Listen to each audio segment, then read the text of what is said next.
오늘 하나님의 말씀은 시편 106편 40절로 46절 단락입니다.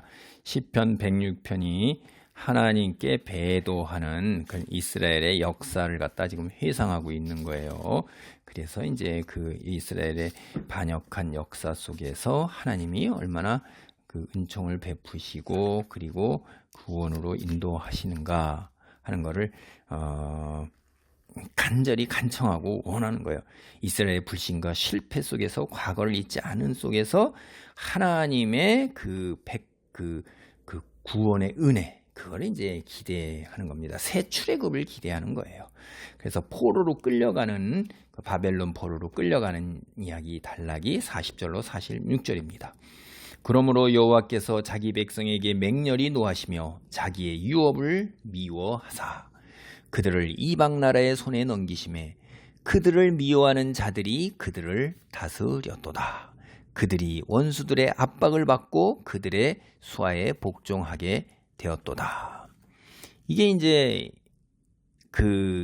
여기에서 이제 우리가 이들이 바벨론으로 끌려간 포로기에 이게 이들이 하나님께 부르짖고 있구나라는 걸 우리가 여기서 문맥 속에서 이제 깨닫을 수가 있습니다. 43절 보면 여호와께서 여러 번 그들을 건지시나 그들은 교묘하게 거역하며 자기 죄악으로 말미암아 낮아짐을 당하였도다.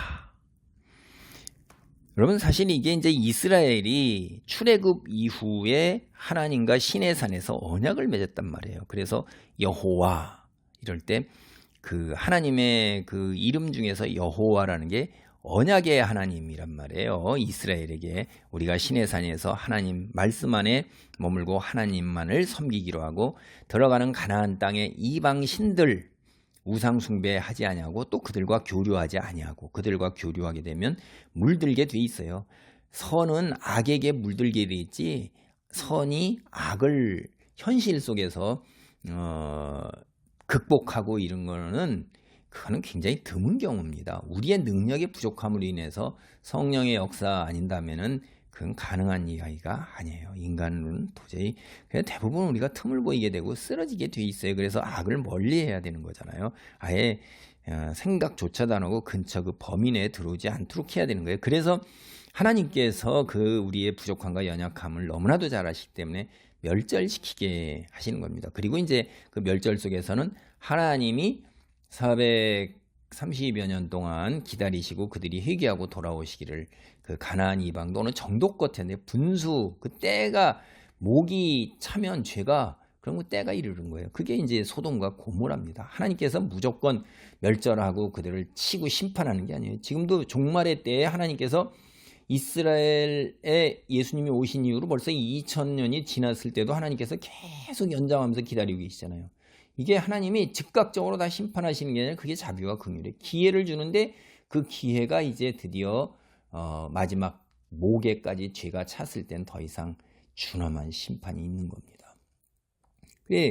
이 하나님이 하실 만큼 하시는 게 이게 이 시인이 보기에 그런 거예요. 범죄한 이스라엘에게 늘 언제나 맹렬히 노하시면서 미워하기까지 하셔요. 근데 이스라엘을 이방 나라의 손에 넘겨서 그들이 이스라엘을 억압하고 다스리도록 하시는 게 여기에 이제 이 말을 보면 포로기 바벨론 포로기까지도 우리가 느낄 수 있다, 이해할 수 있다. 그리고 사사기 이런 것들도 우리가 금방 여기서 사사기, 열왕기, 상하, 역대상하 역사를 쭉 다 볼 수가 있는 거예요. 그들이 계속해서 이방 신들을 섬겼을 때 이방들이 그들을 이제 억압하고 그리고 이제 뭐 수탈하고 이럴 때마다 하나님께 부르짖고 돌아오면 사사를 보내서 다시 회복시키시는데 그때뿐이에요. 그때뿐이야. 그래서 결국에는 계속해서 그 반복되는 역사 속에서 어떻게 됐죠? 북이스라엘이 아시리아에 멸망하게 되고 그 다음에 남유다 왕국이 바벨론에 멸망해서 대략 주님 오시기 그 580 몇 년도 정도에 이제 끌려간 겁니다. 그래서 그 속에서도 하나님이 그 구원의 은혜를 베푸셔서 이방인들 손에서 구원하기를 반복을 하시는 거예요. 그때마다 이들 또 다시 반복하면 여기 보면 죄와 우상숭배로 가득한 자신의 생각, 본성, 부패한 것, 완악한 것, 미련한 것, 무지한 것, 그래서 거역해서 스스로 더 타락하고 더 더러워지는 거예요. 이스라엘은 참으로 형편없는 삶을 택해서 사실 어떻게 보면 구원할 가치조차 없는 존재, 이런 사람으로 전락해 버린 것입니다. 이스라엘이 너무나도 고통스러워서 다시 하나님께 부르짖으면 하나님은 그들의 울부짖음에 응답하신 거예요.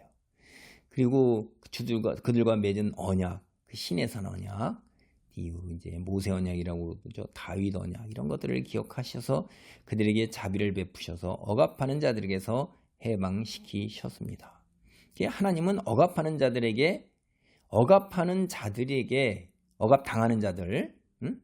그들에게 억압하는 자들이 자비를 베풀도록 하신 거예요. 이게 46절이에요. 그들을 사로잡은 모든 자에게서 긍휼히 여김을 받게 하셨도다. 이 뒤에 우리가 성경을 보면은 정말 바벨론이 이스라엘에게 긍휼을 베풀어서 다시 포로 귀환할 수 있도록 해주시잖아요.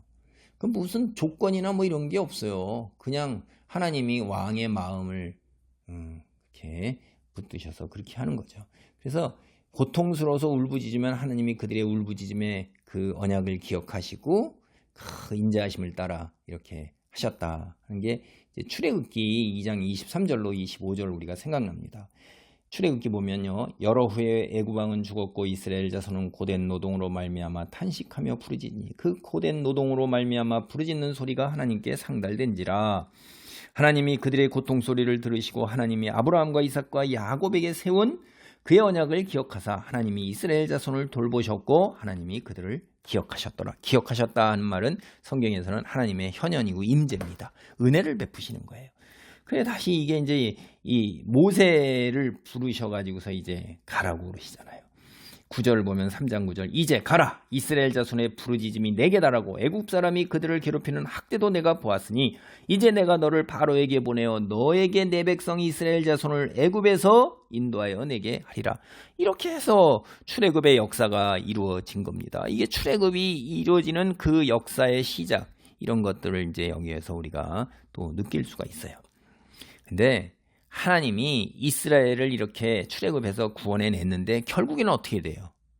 결국 바벨론으로 끌려가잖아요. 아시리아에 멸망하고. 그러니까 그 중간의 역사가 계속해서 이게 우상숭배란 말이에요. 반복하고.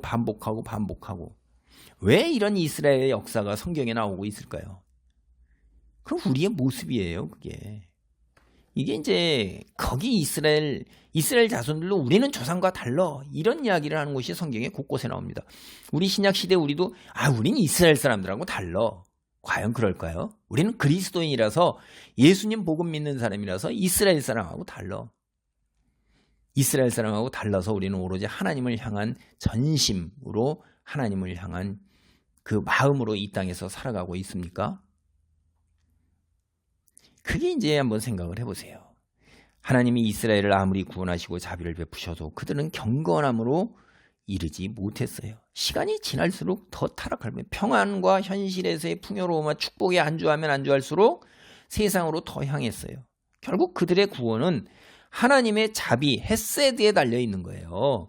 그들의 행실에 의해서 결정되는 게 아니에요. 우리의 삶을 되돌아보게 하는 대목인 것입니다. 우리가 그리스도인으로서 굉장한 세상 사람들과 구별되는 거룩한 삶, 하나님의 성품의 삶을 살기 때문에 하나님께서 우리를 갖다가 구원으로 인도하시고 택하여 세우시나요? 잘 생각해 보십시오. 그건 우리의 행실, 그건 우리 반응일 뿐이에요. 반응으로 오는 건데도 부족한 반응에도 불구하고 하나님이 여전히 붙들고 계시는 것입니다. 그것이 하나님의 은혜예요.